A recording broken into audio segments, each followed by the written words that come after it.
gloire soit rendue à notre Seigneur et Sauveur Jésus-Christ.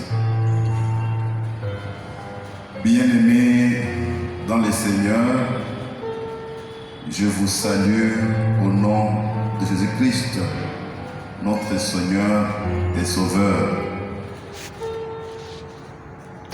La voix que vous recevez maintenant,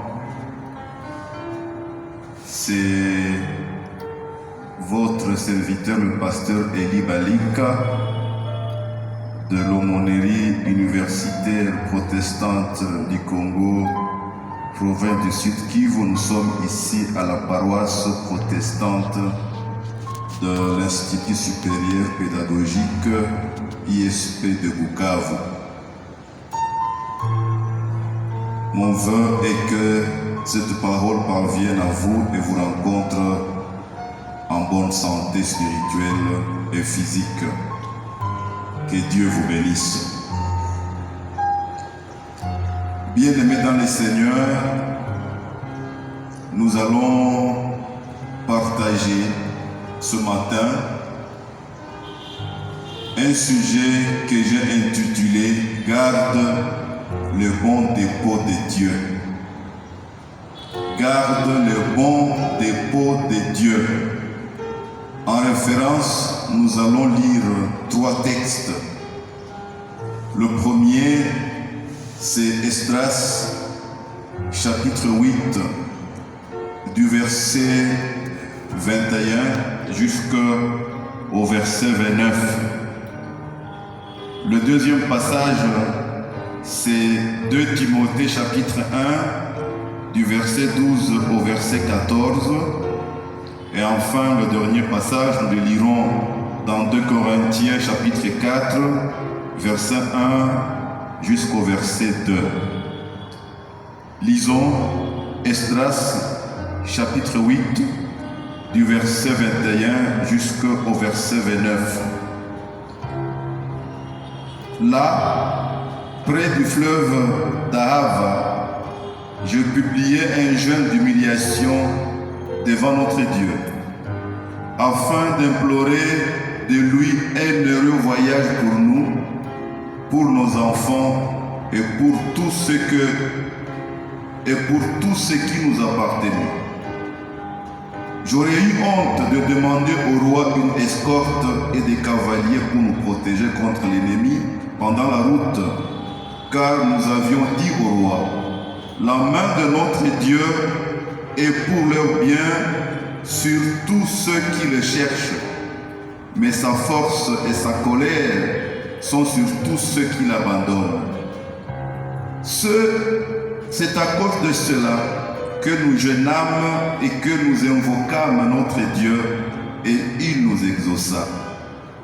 Je choisis 12 chefs de sacrificateurs, Chérébia, Hachabia et 10 de leurs frères.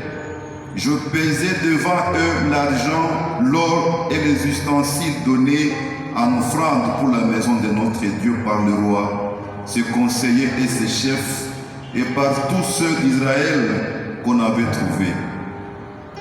Je remis entre leurs mains 650 talents d'argent, des ustensiles d'argent pour 100 talents, 100 talents d'or, 20 coupes d'or valant 1000 darics et 2 vases d'un bel airain poli, aussi précieux que l'or. Puis je leur dis: vous êtes consacrés à l'Éternel. Ces ustensiles sont des choses saintes, et cet argent et cet or sont une offrande volontaire à l'Éternel, les dieux de vos pères. 29. Soyez vigilants et prenez cela sous votre garde, jusqu'à ce que vous le pesiez devant les chefs, les sacrificateurs et les Lévites, et devant les chefs de famille d'Israël à Jérusalem, dans les chambres de la maison de l'Éternel. Deuxième passage, c'est dans 2 Timothée, chapitre 1, du verset 12 jusqu'au verset 14. Et c'est à cause de cela que je souffre ces choses. Mais je n'en ai point honte, car je sais en qui j'ai cru, et je suis persuadé qu'il a la puissance de garder mon dépôt jusqu'à ce jour-là. Retiens dans la foi et dans la charité qui est en Jésus-Christ le modèle des saintes paroles que tu as reçues de moi. Garde le bon dépôt par le Saint-Esprit qui habite en nous. Et enfin, 2 Corinthiens chapitre 4, du verset 1 au verset 2. C'est pourquoi, ayant ce ministère, selon la miséricorde qui nous a été faite, nous ne perdons pas courage. Nous rejetons les choses honteuses qui se font en secret. Nous n'avons point une conduite astucieuse et nous n'altérons point la parole de Dieu. Mais en publiant la vérité, nous nous recommandons à toute conscience d'homme devant Dieu. Parole du Seigneur. Bien-aimés dans le Seigneur, nous venons de lire ici 3 passages et tous 3 nous mettent devant une certaine responsabilité. En tant que chrétien, en tant qu'enfant de Dieu, en tant que serviteur de Dieu, nous avons la responsabilité de garder le bon dépôt de Dieu. Amen. Il y a quelque chose de précieux que Dieu nous donne de conserver, de garder pour lui. Et le premier passage que nous avons lu fait état des biens qui étaient donnés à un serviteur de Dieu du nom de Esdras. Et pour un bref rappel, c'était à Babylone, une contrée où Israël était déporté pendant 70 ans. 70 ans de déportation jour pour jour. Le peuple était, on dirait, en captivité, en esclavage à Babylone. Et ceci, c'était à la suite de sa désobéissance devant le Seigneur. Et pour châtiment, Dieu avait décidé qu'il soit déporté pendant 70 ans à Babylone. Et Dieu, dans sa miséricorde, enfin accorde sa grâce, et le peuple devait retourner à Jérusalem parce que c'était la fin de la déportation. Que Dieu nous aide. Et à la fin de la déportation, Dieu décida que le peuple rentre à volonté et par groupe. Et ici, il y a, je pense, un deuxième groupe, celui qui devait être conduit par un sacrificateur et qui était en même temps aussi un scribe. Il s'agit bien de Esdras. Il doit rentrer à Jérusalem. Il quitte la Babylone, la déportation, avec un groupe de gens qui rentrent à Jérusalem. Et la Bible fait état, si on fait les comptages, on trouvera que le nombre de gens qui devaient rentrer avec Esdras était au nombre de 1500 personnes. 1500 hommes qui avaient à volonté décidé de rentrer à Jérusalem. Il y a un élément important ici dans ce retour avec Esdras, c'est que Esdras devait recevoir les objets de valeur de la maison de Dieu. Il devait les recevoir de la main du roi de Babylone à l'époque, Artaxès. Il devait recevoir des biens, on en a parlé ici, il y avait des biens en argent, en airain et en or, et bien d'autres encore. Les biens qui étaient pillés par les Babyloniens dans la maison de Dieu. Et Dieu avait instruit au roi de Babylone de remettre tous ces biens-là qui devaient rentrer dans sa maison à Jérusalem. Que Dieu nous bénisse. Bien-aimés, juste, je voudrais que nous puissions avoir une petite idée sur la valeur de ce bien. Je prends seulement un élément, l'or.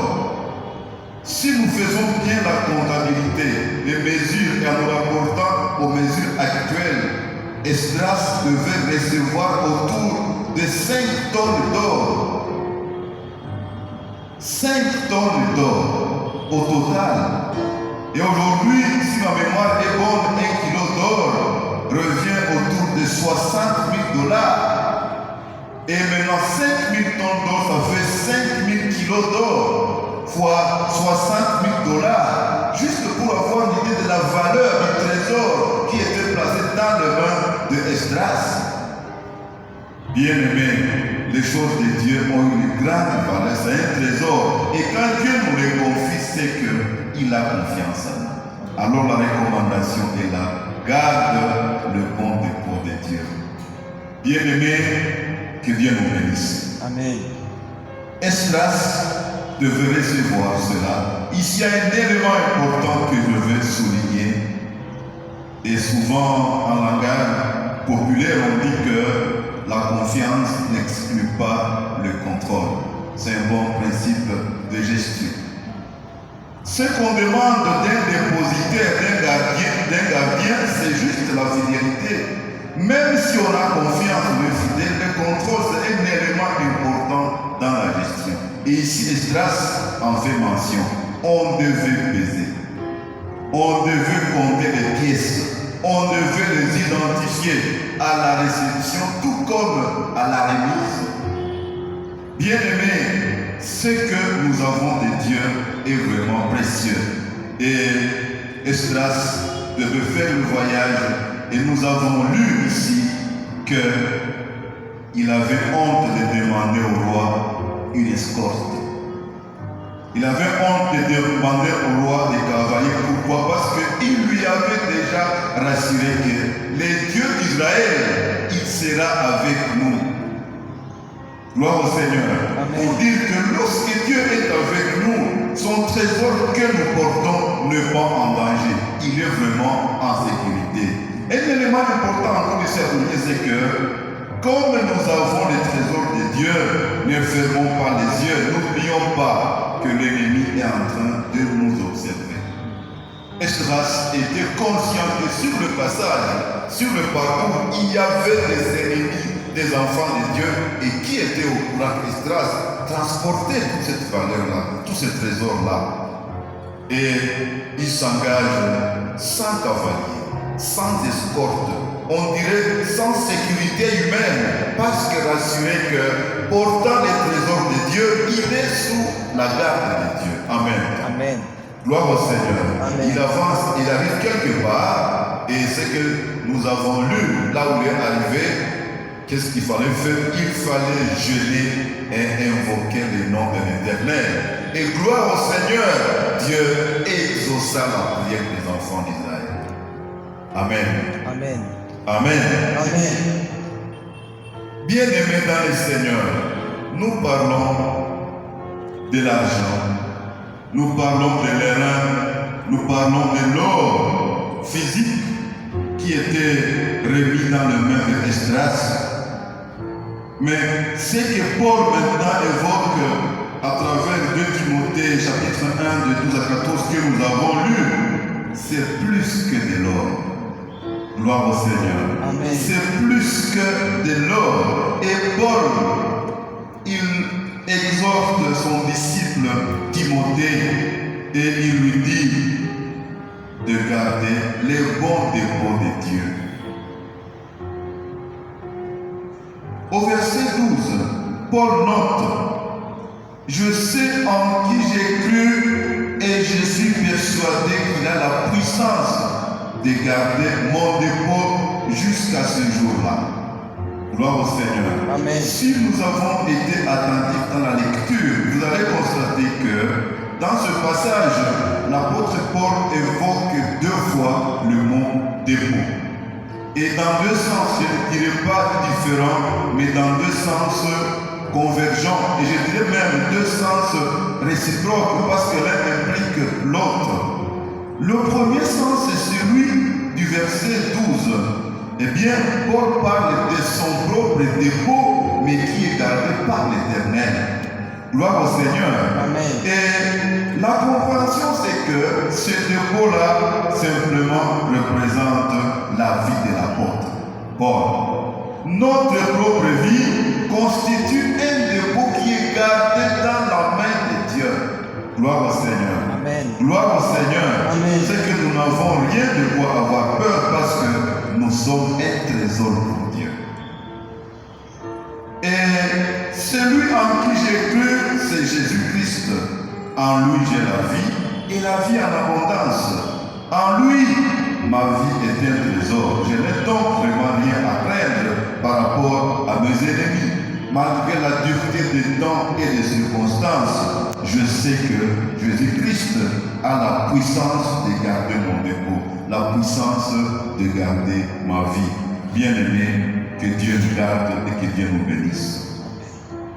Au verset 14, Paul exhorte Timothée à garder le bon dépôt. Et là maintenant, nous avons le deuxième sens, car maintenant ici, il s'agit du trésor que Dieu me donne pour le garder pour lui.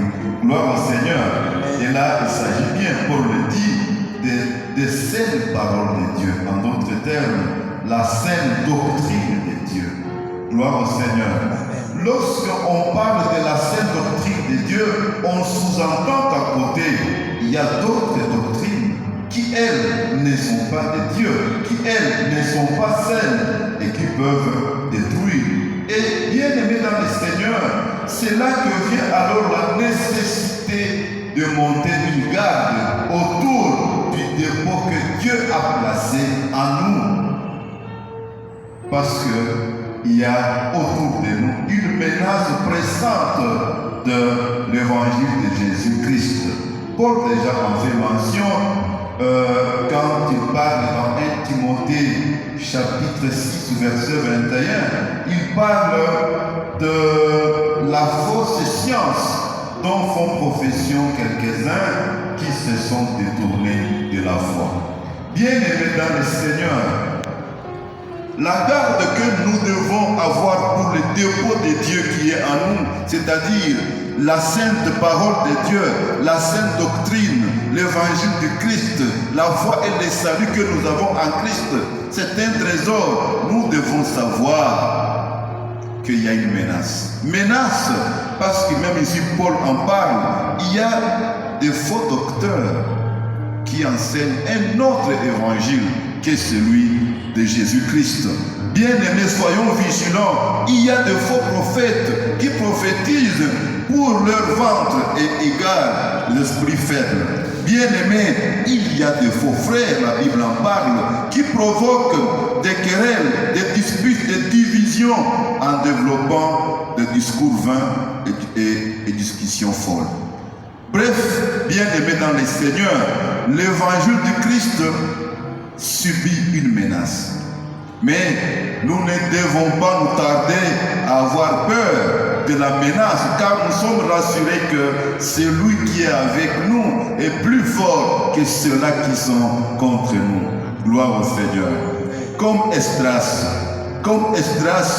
dans ce cas, quand nous sommes rassurés que nous portons en nous l'évangile de vie, la foi en Christ, le salut par la foi en Christ, nous n'avons pas de quoi avoir peur parce que nous avons la protection de Dieu.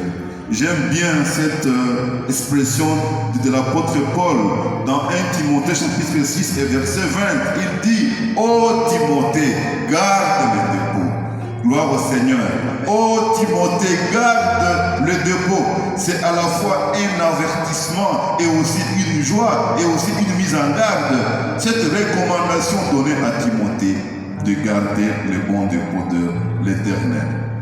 Bien-aimés dans le Seigneur, c'est nous qui sommes concernés aujourd'hui. Comme nous sommes convaincus que notre vie est un trésor, un dépôt sous la protection de Jésus-Christ, soyons aussi convaincus que la sainte doctrine, que la foi en Christ, l'évangile de Jésus sont un trésor que Dieu a placé à nous pour les garder et pour les conserver. Gloire au Seigneur. Amen. Et je parlais tantôt de la réciprocité. Si donc Dieu garde notre vie, nous avons aussi, nous, la responsabilité de garder en nous sa parole. Gloire au Seigneur. Dieu fait de notre corps le temple du Saint-Esprit. Nous portons un trésor divin. Un autre élément important ici, et qui fait que nous avons besoin de Dieu, c'est que nous portons un trésor divin dans un corps fragile, un corps fait de terre, un corps en argile, qui peut se détériorer, qui peut se briser à tout moment. Gloire au Seigneur. Conscient du trésor que nous portons, et nous en tant que de vases fragiles, notre valeur, nous ne l'avons que dans Christ. En dehors de Christ, nous n'avons aucune valeur, bien-aimée, dans le Seigneur. C'est pourquoi nous devons nous éloigner de tout ce qui peut nous mettre en conflit avec notre foi, en conflit avec Dieu. Éloignons-nous du péché. Bien-aimés, laissons-nous briser en Jésus-Christ en faisant mourir la chair pour garder les trésors que Dieu nous a confiés. Notre faiblesse en tant qu'humain, notre fragilité dans notre corps deviennent une force lorsque nous nous laissons conduire par Christ. Et alors, c'est lorsque nous sommes faibles dans la chair qu'alors nous devenons forts dans l'esprit. Bien-aimés, nous avons la recommandation de traiter durement notre chair afin de mériter la confiance de Christ. Que Dieu nous aide. Je voudrais finir cet enseignement en évoquant quelques règles à conduire pour tenir, pour garder les bons dépôts de Dieu. Ce que nous avions lu dans 2 Corinthiens chapitre 4, du verset 1 au verset 2. Paul dit,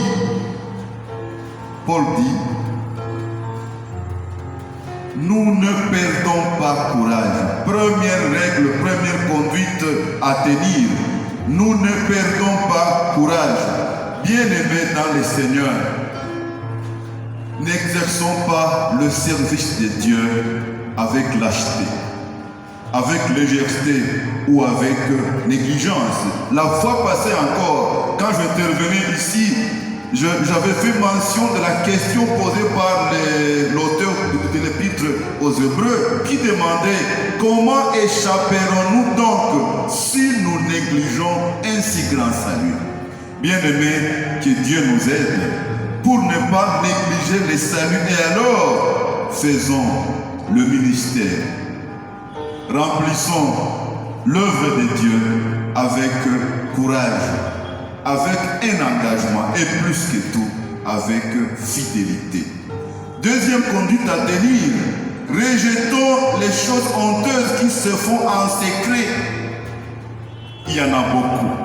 Les immoralités secrètes, le petit mensonge, le petit complot, de l'hypocrisie, de péchés cachés, il y en a plein. Si nous savons que nous portons à nous le dépôt de Dieu et que nous devons le protéger, rejetons les choses honteuses qui se font en secret. Parce que lorsque Dieu va rendre son jugement juste, sa juste rétribution, tout ce que nous avons caché reviendra à lui au grand jour et nous serons confus. Troisième règle à tenir, évitons une conduite astucieuse, des petites malhonnêtetés, des petites fraudes, des complots et n'en sais quoi encore, bien-aimés. Évitons cela parce que Paul conclut ici par ce passage, n'altérons pas la parole de Dieu. Gloire au Seigneur. C'est ce que nous avons. Nous ne devons pas altérer la parole de Dieu. Restons fidèles à notre Dieu. Gardons les bons dépôts de Dieu et là nous avons l'assurance et la garantie que notre propre dépôt, qui est alors notre vie, est bien gardé dans les mains de Dieu. Bien-aimés, que Dieu vous bénisse. Au-delà d'avoir écouté cette parole, que Dieu nous aide aussi à la mettre en pratique. Rassurons-nous, malgré les circonstances, malgré les menaces, malgré les ennemis, que nous n'altérons pas la parole de Dieu. Que nous ne perdons pas courage, que nous ne négligeons rien du tout, mais soyons sérieux avec Dieu. Et dans ce cas-là aussi, notre Dieu plein de compassion et de miséricorde nous garantit qu'il va aussi protéger notre vie et notre ministère. Bien-aimés, que Dieu vous bénisse. Prions le Seigneur. Dieu notre Père, par notre petite voix, tu as parlé à ton peuple concernant cette recommandation de garder comme un trésor précieux l'évangile de Christ, le salut, la justice en toi, ô mon Dieu, mon roi. Gloire soit rendue en ton nom, ô mon Dieu, mon roi, car tu nous préserves de tout mal, car c'est encore toi qui garde notre propre dépôt, qui est notre vie et notre ministère. Honneur et louange soient rendus à toi pour ce peuple qui t'a écouté et qui s'engage à mettre cette parole en pratique réellement en gardant ton dépôt. Nous avons ainsi prié, Seigneur. Réaction de grâce. Amen.